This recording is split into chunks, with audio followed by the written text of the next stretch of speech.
Madame Garrido, déjà peut-être. Alors, je peux vous dire que par rapport aux enfants nés du viol, c'est l'un des sujets que nous avons évoqué et abordé à l'occasion du 8 mars passé, comme l'une des conséquences à long terme des violences sexuelles. Le CICR ne développe pas des projets spécifiques par rapport à ce type de problématiques, à ma connaissance. Ceci dit, pour nous, une femme qui, dans le travail avec les communautés, et le travail de sensibilisation des communautés aux conséquences des violences sexuelles, pour sensibiliser au fait que c'est la personne qui a subi les violences sexuelles, c'est une victime, et que celui qui l'a commis, c'est un responsable et pas l'inverse. Et donc, il ne faut pas punir davantage celle qui a été victime, cette personne qui a été victime. Ça comprend l'éventualité des enfants qui sont nés du viol. Et c'est dans cet ordre-là qui se place aujourd'hui notre réponse. Fanny Benedetti. Non, moi j'ai juste un commentaire à faire, je pense, dans la mise en œuvre, justement. Je pense qu'il y a une différence de taille du problème, je dirais, par rapport aux enfants soldats, en fait. C'est pour répondre à votre comparaison, parce que oui, c'est-à-dire que les enfants soldats, c'est un groupe effectivement qui est d'abord très prioritaire, il faut le dire, qui est très identifié, qui est même, ils sont comptés effectivement un par un, donc, et qui bénéficient de moyens importants, tandis que l'ampleur du problème du viol en temps de guerre des femmes est tellement plus grand, plus vaste, qu'effectivement la réponse n'est pas du tout la même en fait. Comme pour les enfants soldats, on a effectivement des mesures de réinsertion qui coûtent assez cher. Je ne sais pas les chiffres, mais bon, c'est quand même, ça coûte beaucoup à la communauté internationale en particulier. Et les moyens mis en œuvre pour la réparation et la réinsertion des femmes victimes de viol n'a rien à voir. Les moyens ne sont pas du tout les mêmes. Ouais. Il y a une prise de conscience à faire et il y a après des questions de moyens, de budget. Oui. Oui. Et puis l'ampleur du problème aussi, parce que les enfants soldats, c'est quand même un problème. Enfin, ils sont, je dirais pas peu nombreux, j'ai pas le chiffre, mais en tout cas, ils sont moins nombreux que les femmes victimes de viol en temps de guerre, ça c'est sûr. Madame Garrido. Je voudrais juste rajouter une précision. Les enfants soldats, recruter des enfants, c'est une violation du droit international humanitaire. C'est clairement interdit par le droit international humanitaire.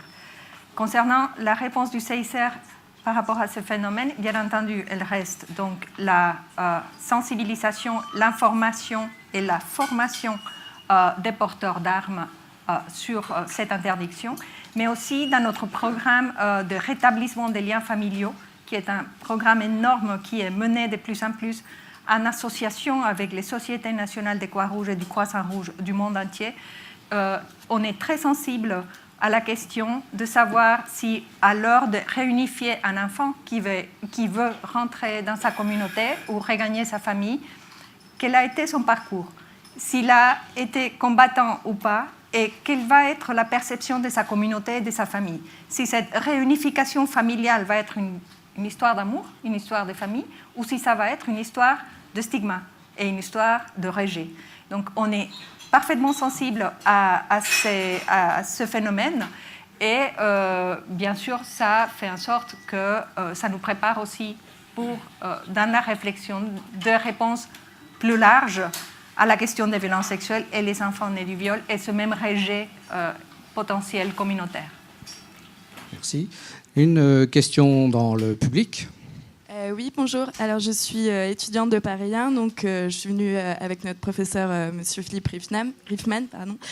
Et en fait, je voulais savoir si, en plus donc, de l'aide internationale qui était apportée, il y avait aussi des structures locales sur place ou s'ils étaient freinés justement par les questions culturelles ou un manque de moyens financiers, tout simplement.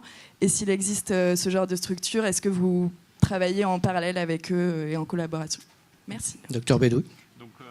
Oui, j'aimerais justement, et en fait ça fait le lien avec la question de votre professeur, donc c'est bien. Quand vous parliez de l'extraction de ces victimes de leur milieu, en fait, de leur environnement, j'aimerais évoquer en fait avec vous l'exemple des centres de prise en charge des femmes victimes de violences qu'on a mis en place justement au Pakistan, qui s'appellent des Darul-Aman, donc des maisons des maisons de la paix. Et c'est des centres en fait qui permettent justement qui ont été créés en collaboration avec les autorités locales, donc c'est des centres locaux, et qui permettent d'accueillir toutes ces femmes victimes donc de violences en général et puis de violences domestiques, qui permettent de les extraire de leur milieu violent, donc dans un milieu en général où les crimes d'honneur sont très fréquents, où le simple fait de vouloir quitter sa famille peut nous rendre victimes d'un crime d'honneur. Et donc, le fait de les extraire, ça peut les sauver, effectivement. Les mettre dans des centres spécialisés où elles sont entre femmes de même condition, avec des prises en charge par des équipes spécialisées, mais sans les extraire complètement du pays ou de la ville, et donc ce qui permet en fait à la famille de garder le contact et éventuellement plus tard de mettre en place une sorte de médiation avec la famille qui va permettre de les réinsérer dans leur famille, dans leur milieu social d'avant la crise ou d'avant la violence justement. Eh bien, je voudrais maintenant, on est dans les 5 dernières minutes de notre débat déjà, je voudrais qu'on revienne peut-être en conclusion sur aussi les formes de répression, les formes de droit international à mettre en avant sur ces questions, effectivement, des femmes dans les conflits. Je me tourne peut-être vers vous, au nom du CICR. On a vu la CPI dernièrement réfléchir plus spécifiquement sur cette question des crimes sexuels et plus généralement des femmes dans les conflits. Est-ce que vous êtes partisan, par exemple, qu'au-delà de la Cour pénale internationale, il y ait des institutions particulières sur ces questions-là? Et quelle est la démarche du CICR? Quelle est la réflexion du CICR en prospective? Je pense que c'est très important qu'il existe le droit pénal international. Je pense que c'est encore plus important que son caractère soit subsidiaire, dans le sens où l'essentiel reste la responsabilité des États. Et c'est important, je suppose, personnellement et institutionnellement, je crois que c'est très important de renforcer la conscience et l'insistance auprès des autorités sur leurs responsabilités et de mettre en place ce à quoi ils se sont engagés et de rappeler aux porteurs d'armes qui ne sont pas des États, quand c'est des groupes irréguliers qui ne sont pas des États, leurs obligations de par le droit qui les oblige parce que dans la logique armée. Fanny Benedetti. Excusez-moi, oui, je pensais ajouter aussi, effectivement, je partage tout à fait à la subsidiarité. Je pense qu'il faut quand même, je ne suis pas au fait des procédures en cours devant la CPI, mais je pense que les violences sexuelles, les viols et toutes les formes de violences sexuelles ont été inscrites au statut de Rome, au traité de Rome, qui est le statut de la Cour pénale internationale. Et ça a été une étape de codification du droit très importante en la matière, puisque ce statut est vraiment détaillé, il spécifie, il définit tous les types de violences et en fait des crimes de guerre, des crimes contre l'humanité et des éléments constitutifs de génocide.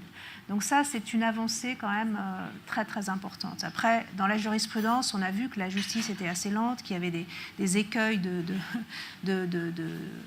aussi de collecte, enfin d'enquête, qui relèvent de l'enquête, de la constitution des preuves, qui sont dans ce domaine quand même très difficiles à apporter. Hein. Il y a des éléments de preuves qui sont très très compliqués à apporter. Donc voilà, et ça se porte aussi au niveau national. Je veux dire, au niveau national, en temps de guerre encore plus, la preuve du viol, des violences est quand même quelque chose qui reste très compliqué. Juste aussi rajouter, l'importance de la prise en compte des violences sexuelles, de leur importance dans la justice transitionnelle, dans les différentes commissions de vérité qui ont été instituées par la communauté internationale. Voilà. MDM, moteur aussi pour pousser encore vers plus de droits, plus de répression. Oui, et puis surtout accéder à ces victimes et leur permettre d'accéder elles-mêmes à une prise en charge adéquate et qui soit complète. Je dirais que ça serait vraiment le mot d'ordre pour nous. Accès aux soins et puis à des soins de qualité surtout. Oui. Oui, Guillemard, alors le regard du journaliste, mais engagé. En tout cas, sur ce sujet-là, il y a eu à nouveau quelque chose un peu d'actualité qui a eu lieu ces derniers mois. Je ne sais pas si vous vous souvenez, il y a eu une campagne pour demander un tribunal pénal spécial pour le Congo qui a tourné. Alors j'avoue que je ne suis pas spécialiste de la justice internationale. Je n'ai toujours pas compris le principe de ce qu'on demandait. Il me semble qu'il y a une cour pénale et qu'effectivement, à mon sens, et d'après ce que j'ai vu, le travail aujourd'hui à porter, il est au niveau des juridictions locales qui n'ont absolument pas les moyens d'assurer une justice qui soit... l'applicabilité des peines, on en a parlé. Les procédures coûtent $45. Ce qui nous paraît ridicule pour une femme, les victimes doivent payer $45 pour ouvrir un dossier. C'est inenvisageable. C'est comme si on nous demandait de 12 000 €. Enfin, c'est pas possible. Donc, il y a vraiment le travail. Il est pour moi beaucoup plus local. Et je pense qu'il y a d'ailleurs une contre-campagne, ou en tout cas une autre procédure qui est sur la constitution de tribunaux mixtes. C'est-à-dire que les tribunaux locaux demandent à ce qu'on envoie des juristes internationaux. Je ne suis pas en mesure de répondre d'apprécier, mais en tout cas, c'est intéressant d'avoir vu ces différentes approches. Peut-être quelques précisions juridiques là-dessus. Pas de détails, très actualisés sur où ça en est. Je sais que l'institution, effectivement, la justice internationale, on l'a dit, elle est subsidiaire, elle est donc... elle ne peut pas répondre aux besoins. Il faut que l'État se mobilise. Et quand il n'en a pas les ressources ou pas la volonté ou un mélange des deux, il y a effectivement la possibilité d'une justice transitionnelle. Et dans le cas de la RDC, il y a un projet qui est sur la table depuis bien longtemps, depuis plusieurs années. C'est la constitution de chambres mixtes, donc de tribunaux mixtes, pour juger de ces affaires-là. Et je ne peux pas vous dire malheureusement où ça en est, parce que je pense qu'il y a des freins multiples à la réalisation de ces chambres mixtes, sûrement d'ordre politique notamment, le financement de ces instances, etc., qui font qu'elles n'ont pas encore vu le jour. En tout cas, je ne suis pas au courant que ça a été un succès, mais ça fait vraiment plusieurs années que c'est débattu à très haut niveau diplomatique, mais ça n'a pas été créé encore. On suivra donc toutes ces avancées. Louis Guillemard, peut-être un petit mot sur la campagne que vous animez autour de l'excision, du combat contre l'excision, avec un rendez-vous, je crois, une conférence, un colloque, très bientôt. Merci de me redonner la parole là-dessus. Effectivement, mais c'est effectivement dans la continuité de ce travail que j'avais fait sur le viol en situation de guerre.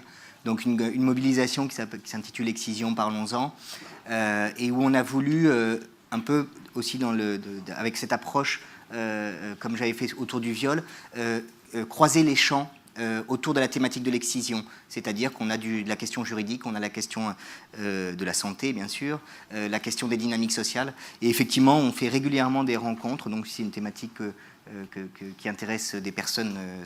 Vous pouvez tout à fait vous joindre, notamment à notre prochain rendez-vous le mardi prochain, le 8 avril, qui est organisé avec Panthéon Assas sur la thématique précise, excision et droit d'asile. Voilà, donc avec plusieurs juristes qui seront présents et s'exprimeront.